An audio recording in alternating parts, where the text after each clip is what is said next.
समान नागरिक संहिता की चुनौतियों व समाधान विषयक गोष्ठी का हुआ आयोजन। अलीगढ़ 16 जुलाई 2023। सामान्य नागरिक संहिता यूसीसी वर्तमान समय में देश में वृहद चर्चा का विषय है। इस पर विधि आयोग ने भी सभी नागरिकों के सुझाव आमंत्रित किए हैं। विषय की महत्ता को दृष्टिगत रखते हुए दबाव बना दिया कि उस सरकार को झुकने के लिए मजबूर होना पड़ा और सुप्रीम कोर्ट के उस आदेश को चुनौती देते हुए अध्यादेश लाया गया संसद में और साहब को पलट दिया गया, आदेश को पलट दिया गया और एक तरह से एक वर्ग विशेष की संतुष्टि कर दी गई।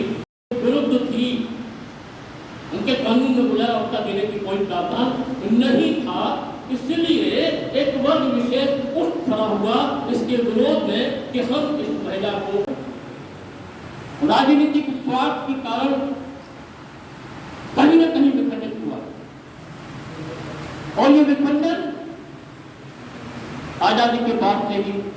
क्या नाम है मुझे? मेरा नाम सीपी गुप्ता है, मैं इस कार्यक्रम का संयोजक हूँ। सर, किस तरह की कार्यक्रम का जो गोष्ठी का आयोजन किया गया है? एक्चुअली क्या है कि पिछले कुछ दिनों में आप देख रहे हैं कि यूनिफॉर्म सिविल कोड देश के अंदर एक बड़ा चर्चा का विषय बनाया हुआ है और उसमें बहुत सी भ्रांतियाँ भी हैं। इसलिए एक जन जागरण के लिए एक सही जानकारी आम जनता को, प्रबुद्ध लोगों को आए, इसलिए इस कार्यक्रम का आयोजन किया गया था। और इसमें हमने जो पैनल बनाया था उसमें हमने 2 प्रोफेसर्स जो लॉ के ही थे उनको रखा है। उसका मुख्य उद्देश्य ये है कि कानूनी दृष्टि से, क्योंकि इसमें सिविल के एस्पेक्ट्स ज़्यादा हो रहे हैं, इस कारण से हमने दोनों प्रोफेसर्स को जो लॉ डिपार्टमेंट के थे उनको पैनल में रखा। सर, ये किस तरह का कानून है? लोगों को किस तरह से फ़ायदा होगा फिर? देखिए, जहाँ तक यूनिफॉर्म सिविल कोड का बात है, अभी हिंदुस्तान के अंदर केवल गोवा के अंदर लागू है, एक राज्य है। बाकी अभी ड्राफ्ट उत्तराखंड सरकार ने अपना कमेटी बनाई है, जस्टिस देसाई कमेटी बनाई है और शायद थोड़े समय में वो अपना ड्राफ्ट सबमिट कर देगी। यूनिफॉर्म सिविल कोड का मुख्य उद्देश्य जो आता है, ये जो है महिलाओं को लैंगिक समानता और उनको सशक्त करने के लिए है और ये सभी धर्म और पंथों पर लागू होगा। और वस्तुतः किसी भी देश का विकास या राष्ट्र का विकास जब तक वहाँ की महिलाओं को सामाजिक और आर्थिक रूप से सशक्त नहीं किया जाएगा, तब तक वो देश आर्थिक विकास में भी पीछे रह जाता है। और इसका जो प्रत्यक्ष आप उदाहरण देखें तो जो यूएसए हों या यूरोपियन कंट्रीज़ हों, वो इसके उदाहरण हैं। और यूनिफॉर्म सिविल कोड का जो उद्देश्य है, उसमें मुख्य उद्देश्य यही है, महिलाओं को मैरिज एक्ट के अलावा उनको इनहेरिटेंस, गोद और प्रॉपर्टी में राइट, इन सब में समानता का अधिकार प्राप्त होगा। सर, लोगों को इस कानून के तहत आप लोगों को क्या अपील करना चाहेंगे? हम सभी लोगों से ये अपील करेंगे, सबसे पहले अपने दिल से ये निकाल दें कि ये कोई धार्मिक कानून है, ये किसी धर्म से रिलेटेड कानून नहीं है। ये सबको निकालना पड़ेगा अपने दिल से कि ये किसी के खिलाफ है या किसी के फेवर में है। ये किसी के फेवर में नहीं है और खिलाफ नहीं है।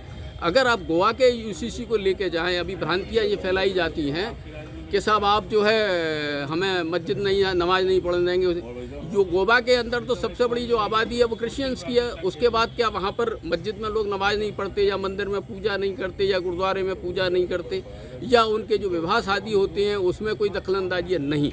ये एक लाइव उदाहरण गोवा का यूसीसी है, इसलिए उन भ्रांतियों से आम जनता दूर रहे। गोवा के यूसीसी को ही एक मान ले वो अपना उदाहरण कि शादी ब्याह और उनकी रीत में कोई हस्तक्षेप नहीं होगा।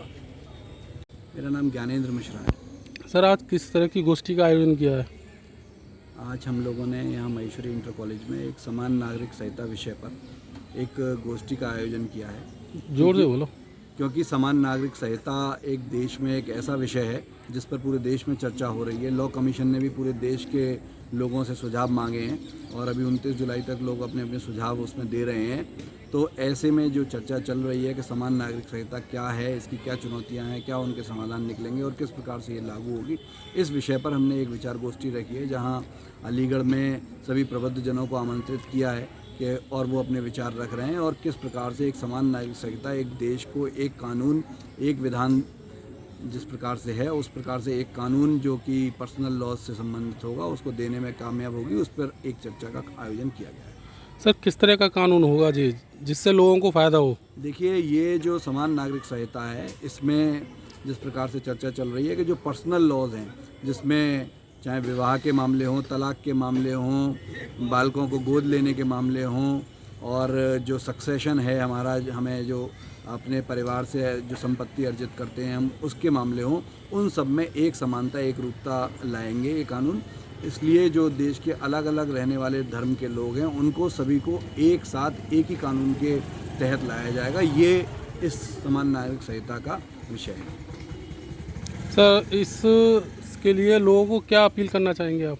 इससे मैं यही अपील करना चाहता हूँ और सभी जो विचार गोष्ठी में आए हुए लोग, सभी लोग ये कहना चाह रहे हैं कि समान नागरिक संहिता इस देश में जो विभिन्न कानूनों के माध्यम से जो परेशानियां आ रही हैं कानून को लागू करने में, वो सब दूर होंगी। समान नागरिक संहिता से आने से जो पर्सनल लॉज हैं वो एक रूपता आ जाएगी उनमें, तो जिससे कि जो बहुत सारे ऐसे निर्णय हैं जो विभिन्न धर्मों के लोगों के बीच में शादियां हो रही हैं, विभिन्न एक व्यक्ति धर्म परिवर्तन कर रहा है और उसके बाद उस पर कानून के कौन सा कानून लागू होगा, इन सब विषयों पर बहुत सालों से चर्चा हो रही है और एक समान नागरिक संहिता लागू होने से ये सब विषय दूर हो जाएंगे और एक कानून होने से सभी लोगों को समान न्याय प्राप्त हो पाएगा।